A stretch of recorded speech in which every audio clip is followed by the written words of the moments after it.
Hello everyone. In the previous video lecture, we learned about the making of the new woman. We saw how education was a prominent tool that shaped the Bhadra Mahila in contrast with the Western Mem Sahibs who were seen as materialist and also in contrast with the lower class, lower caste women. Formal education, in fact, aimed to make women into better wives and better mothers. Women were considered to be the custodians of traditional cultural values against the rapid westernization. West had already gained supremacy in the material sphere. Now it was only the spiritual sphere where the nationalists could reclaim their past glory. It is for this reason that the dicta around Sati abolition and the commencement of widow remarriage depended heavily on evidences from the Vedas and also the Shastras. Ram Mohan Roy and Vidyasagar took pains to prove that oppressive practices on women were not there in the original Vedic culture. It was the result of the regressive misrepresentation. Such attempts were also taken to prove the British officials and missionaries wrong who used to portray India barbaric because of their treatment of women. To achieve this, we have seen how education, clothing, and even cultural markers were modified to suit the purpose of making the new woman. You can go back to the videos and take a look again if you have any questions. One important aspect that you must remember is that women did not have any choice in terms of freedom, access to the public sphere, and so on. They were neatly bound within the boundaries of home, world, material, spiritual, and etc. Now, we ended the last lecture saying how this new woman or Bhadra Mahila was specific casteist classist construct. The Reformation impacted only one group of women in India, mainly the upper and middle class Hindu women. The benefits often came at the cost of deprivileging lower class, non-Hindu, lower caste women. As Prem Chaudhary notes, the Widow Remarriage Act served to reinforce customs such as Kareva, a custom of widow remarriage that was practiced among Jats, and deprive widows of material rights. In other words, the law ensured patriarchal control over the property and women's sexuality. Moreover, these laws did not have a prolonged impact. As we see in case of Roop Kanwar, Sati has been practiced even in the late 20th century. With respect to the widow remarriage, we saw that it homogenized women as a single category. It did not address the differences among women. In fact, it completely removed the relative agency women used to enjoy during the earlier laws. In this lecture, we will delve into the criticisms of the nationalist construction of women, especially through the ideas that ran parallel to the nationalist movements and often criticized the nationalist approach to the women's question. Now, in the previous lectures on movements, we have briefly learned about movements other than the nationalist and the social reformist movement, which focused on very different issues or even provided very different interpretations of similar matters. In the previous lectures, we learned that in detail about how the social reformist movements resolved the question on sati and its consequences. Now, you need to remember that this women's question, as is popularly called and known, was not just taken up by the nationalists. In this context, B.R. Ambedkar's conceptualization of surplus woman becomes important. Samita Sen and Nandita Dhawan point out that with regards to the nationalist social reformation, although clear marks of Brahmanism and gender ideologies were visible in the way the new woman was fashioned, caste was never invoked within its framework. The narrative of social progress of women focused only on the upper class and upper caste women whose lives were prescribed by Brahmanical and patriarchal ideals of chastity, purity, and devotion to husband. Consequently, patriarchy was interpreted as a traditional system oppressing the upper class, upper caste women. Now, Ambedkar approaches the issue of Sati and widowhood through the concept of endogamy. Endogamy, or the process of fixing marriages within castes, justifies the exclusivity of caste groups and ascertains the logic of birth based origin. In an extremely nuanced understanding of the cause and effect of endogamy, Ambedkar propounds the issue of parity between marriageable units within specific castes. He notes that India in the ancient period was primarily exogamous. In a clan based community, exogamy actually helped maintain unity among different clans through marriage. As a result, marriage within one's bloodkin and within the same class was highly discouraged. Complications arise with the emergence of the caste system and its tendency to retain parity between men and women within a caste by imposing endogamy. Ambedkar points at the connection between societal, patriarchal, and also material consequences in the following manner. The group that is desirous of making itself into a caste, that maintenance of equality between the sexes becomes the ultimate goal. For without it, endogamy can no longer subsist. In other words, if endogamy is to be preserved, conjugal rights from within have to be provided for. Otherwise, members of the group will be driven out of the circle to take care of themselves in any way they can. But in order that the conjugal rights be provided for from within, it is absolutely necessary to maintain a numerical equality between the marriageable units of the two sexes within the group desirous of making itself into a caste. It is only through the maintenance of such an equality that the necessary endogamy of the group can be kept intact, and a very large disparity is sure to break it. The problem of caste then ultimately resolves itself into one of repairing the disparity between the marriageable units of the two sexes within it. Ambedkar's observation sheds light on the structural interlink between caste, gender, and also class. In framing the caste system around the practice of endogamy, Ambedkar highlights the importance of parity between men and women maintained through marriage within caste groups. He notes that such parity is often difficult to achieve when faced with the death of one of the spouses. Such extraneous situation gives rise to the surplus men and surplus women. Now, the term surplus literally means extra, and it creates a unique problem in a caste patriarchal system by disrupting the cycles of production and reproduction. Additionally, surplus men and surplus women pose a threat to the endogamous constitution of the caste system by creating the possibility of choosing a partner outside their caste.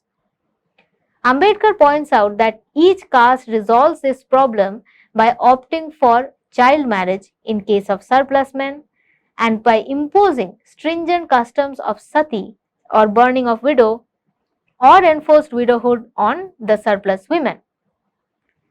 The problem of surplus men and women is resolved by specifying different rules for them. Surplus men are encouraged to opt for a second marriage after the death of their spouse because losing a man is equivalent to losing labor and depleting group numbers. The problem then is resolved by marrying him to someone in not yet marriageable group. A moral fence scaled by institutionalizing girl-child marriage. Surplus men were highly encouraged to opt for a second marriage after the death of their spouse. Being patriarchal, the caste system did not allow a surplus man or a widower to be subject to the same treatment because losing a man was losing labor and, as I said, the loss of group numbers. Now, the problem was resolved by marrying him to someone younger. Now, on the other hand, the surplus women were treated as a menace to the caste group and the society because their uncontrolled sexuality posed the possibility of marrying outside the caste and violate endogamy or marrying within the caste and thereby encroaching upon the chances of marriage that must be reserved for the potential brides in the caste. The solution to this was either to make the wives burn in the husband's funeral pyre or to enforce compulsory widowhood by which the surplus women were deprived of any natural right of becoming a legitimate wife in future. Widowhood also brought with it undesirability and the erasure of allurement.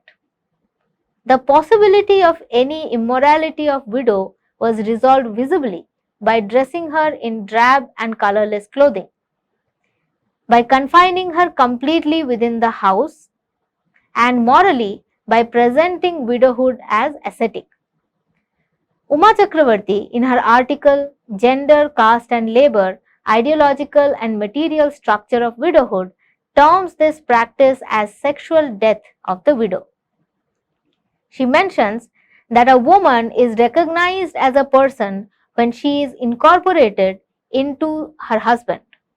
Only then does she become a social entity, and that state she is auspicious or sumangali, a saubhagyavati. It is therefore not surprising that marriage is the only ritual prescribed for women.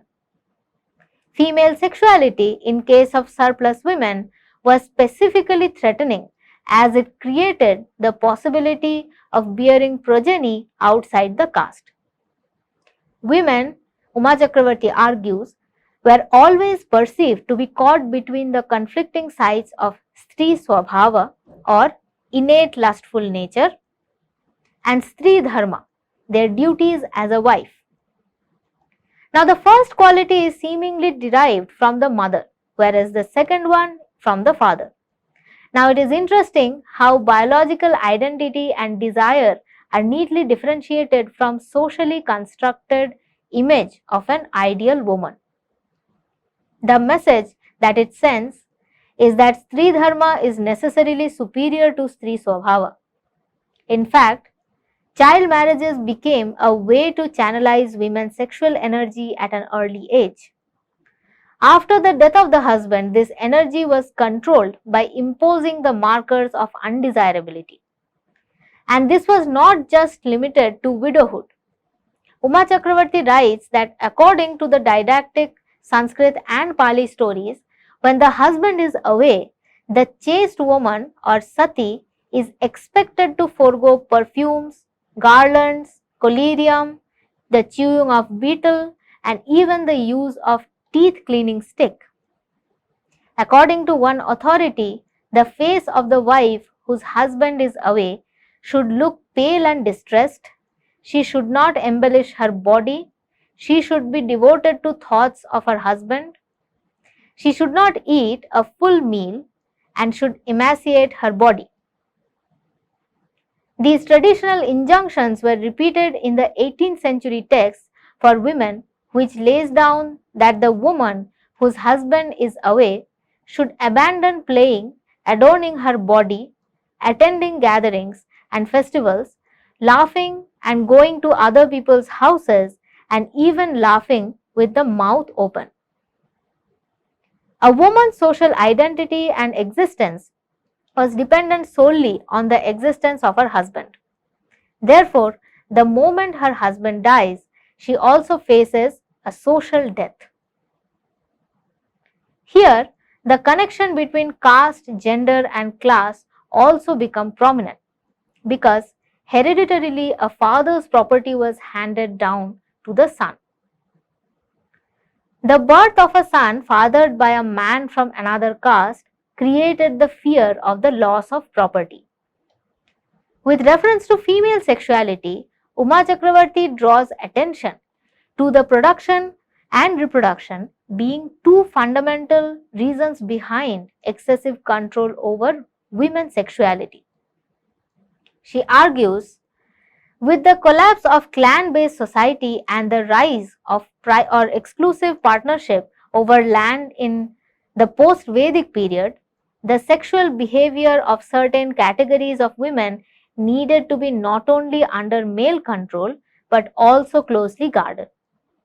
In the patriarchal patrilineal society, it was crucial to ascertain that the progeny belongs to the same caste and that the property is also retained within the same caste.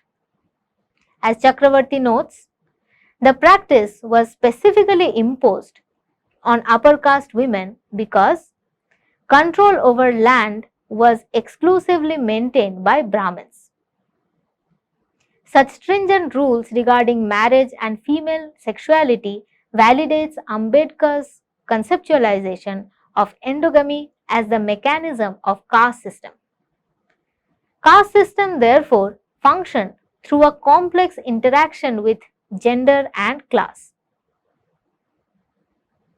Now the crucial difference between the way Ram Mohan Roy and Ambedkar approached the issue of sati and widowhood is the former being subservient to and being the voice of Hindu Vedic and Shastric traditions, and the latter, or Ambedkar, challenging Hinduism altogether by linking sati and widowhood as precisely the ways Brahmanical patriarchy functions.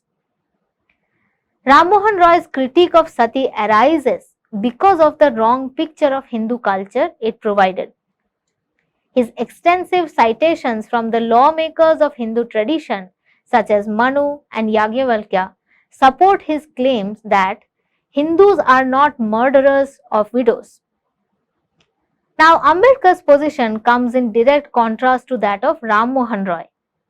He explores the origin of these practices being rooted in casteist sexist principles.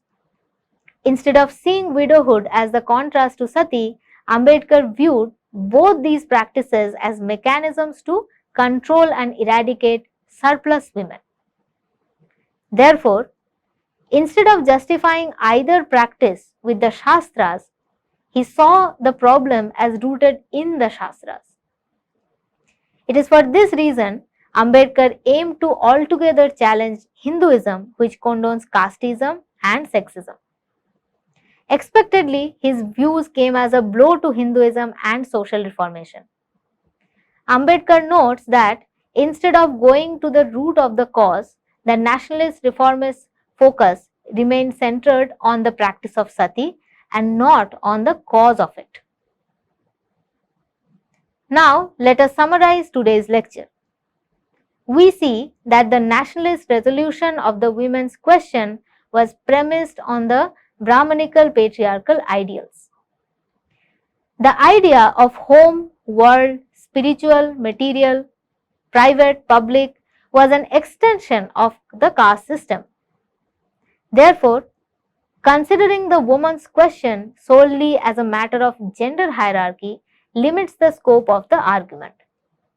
In this lecture, we see that gender does not function in isolation. The notions of sati, widowhood, marriage, endogamy, etc. prove that gender functions in conjunction with systems of caste and often class. This is where the importance of intersectionality lies. As I have mentioned in the earlier lectures, intersectionality is a method that shows how systems function in a simultaneous manner in order to create specific situations for different kinds of women. Therefore, we cannot have a homogeneous notion of woman, nor can we think about gender in a homogeneous manner. When we revisit the nationalist question of women From the caste angle, we see that not only women but also nationalism drew primarily on the upper caste, upper class ideologies. The 19th century woman, therefore, cannot be envisioned as a monolithic entity who is universally affected only by one set of issues. In the next lecture, we will talk about more such alternative perspectives that went into the making of the woman and how women asserted themselves. Thank you.